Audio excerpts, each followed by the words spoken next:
you guys were coming in from Connecticut, so thank you so much for coming in to the Soho office for our first digital day. And the purpose of our digital series today is going to be online video. And we've invited a number of experts who are really experts in the field of specific areas within digital video. So our first step, just so that we keep on time, we have a number of presenters. If we could wait till they're done presenting so that if you need to leave a presentation, you do so at the end of the presentation.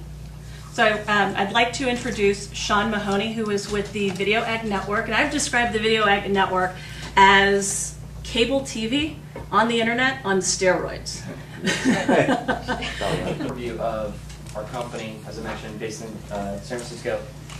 And basically 2.5 years ago, the infancy of the company started with a video software solution that allowed users to very easily and efficiently take content from their device. So if they've got a cell phone, camcorder, or computer file, and upload that to the web. Because 2.5 years ago, you had to be a real tech nerd to figure out how to do it. Fortunately for us, we had people that wrote the code making it easy for everyday users to do that. What we did with that technology is, instead of being a distribution, destination site, we took it and we put it onto other publishing sites across the web. What we did was we created a network of sites that are using our technology, and you can think of us as Intel Inside, distributing that content out, allowing users to have a very robust experience when it comes to video online. And then we come to advertisers with the Egg network, which essentially is our ad offering. Because we control that video stream, we're screening it, we know what the content is, we can put ad messages within that. And what we do is, with NiceWorks, is a unique approach in that we don't do pre-roll. We do some unique placements within and around the video stream that get users engaged and consuming your brands. Does everybody know what pre-roll is? No.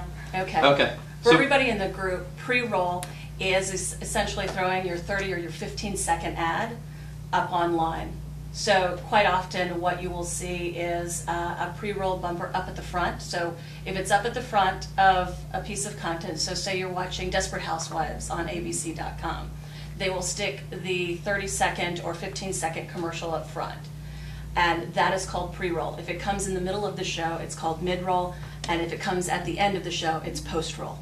He has just put in the technology so that you're able to control a little bit more. But ABC is a little bit different, is that they have a different interface. Yeah. And we'll cover that in a little bit later, how they have learned from the first days of pre-roll. So when pre-roll came out 2 or 3 years ago, that they took a look at what the usability studies were, what the consumers were doing, and they were often skipping. So what ABC has done is created a space. While you can do pre-roll, they actually recommend that you do something interactive, like an interactive video or pre-roll that you do within their video space. And one other quick question, is there a generational difference? Meaning, if you're 35 plus and you're custom watching TV shows with commercials and are saying that's your price for admission for free content, versus a 12-year-old or a 14-year-old where in their world, I don't want to see this, don't show it to me. Yeah, I would say that a 12-year-old is going to go and consume content, and when they see that pre-roll that's forced on them, they're going to go somewhere else. Right. Because they know they can get that content somewhere else.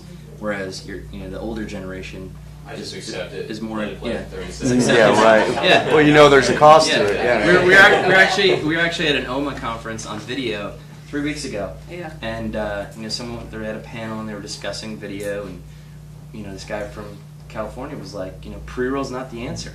And a woman stood up and she's like, I accept it. And he's like, but why are you accepting it? We can totally change the landscape for online media and develop new solutions. Taking the TV model and putting it on the web isn't successful. People take it because that is what the current landscape is, but let's change the landscape and make it more impactful, more beneficial to users. Answer.